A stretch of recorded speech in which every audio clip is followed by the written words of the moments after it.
On January 3rd, 2026, at approximately 200 local time, United States military forces carried out a major strike on Venezuela's capital, Caracas, targeting and capturing President Nicolás Maduro and his wife, Celia Flores.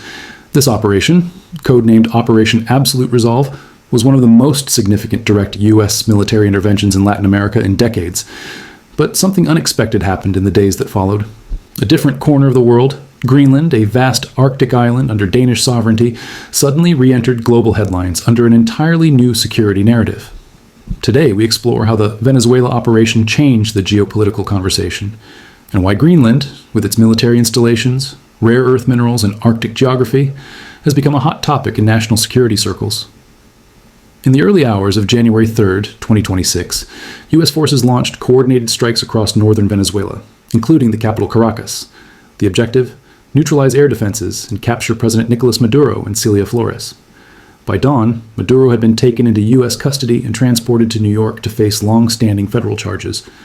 U.S. authorities described the operation as a decisive blow against narcotics trafficking and destabilizing regional influence, but the operation shattered decades of diplomatic convention. It was condemned by governments from Brazil to Russia, each citing violations of sovereignty and international law. The U.S. also signaled that it might continue to apply military pressure in the hemisphere, mentioning potential future actions in places like Colombia and Cuba. Whether you view the operation as strategic success or international overreach, this was more than a military event. It was a shock to the global order. The world reacted swiftly. Russia's Foreign Minister Sergei Lavrov accused the United States of undermining the international order at a press conference in Moscow on January 14th, 2026. Leaders from CARICOM echoed similar concerns, warning that unilateral military actions could set dangerous precedents for sovereignty and global norms. In short, the world took note. Many analysts said something had changed, not necessarily legally, but in the perception of what could be attempted or justified by a major power.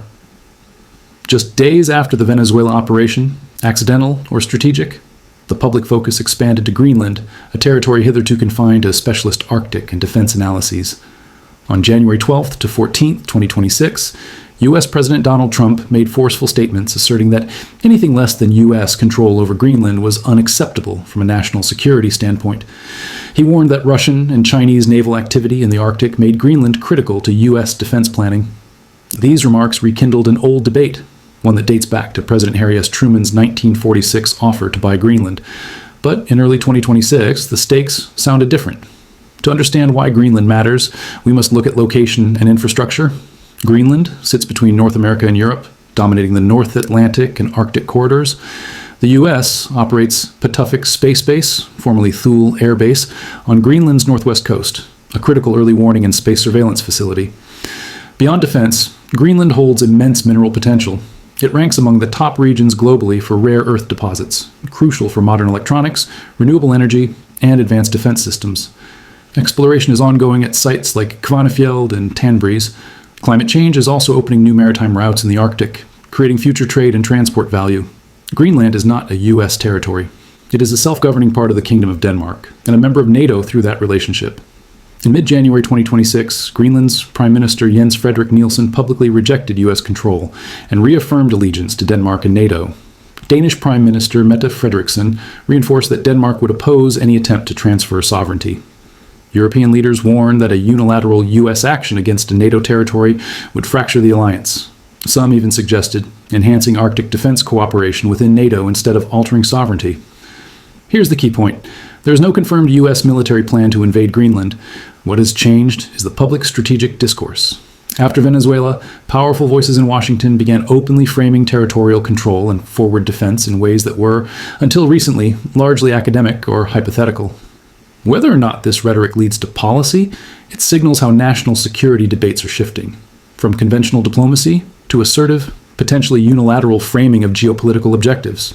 Operation Absolute Resolve in Venezuela did not directly create a Greenland crisis, but it reshaped perceptions about what is possible when a major power asserts its interests with force. That alone is a strategic shift. Greenland's importance is rooted in geography, defense infrastructure, and rare resources, factors that will matter regardless of contemporary rhetoric. What remains to be seen is how allies, institutions like NATO, and global norms adapt to this changing conversation. One thing is clear: the rules may not have changed, but the debate about them has.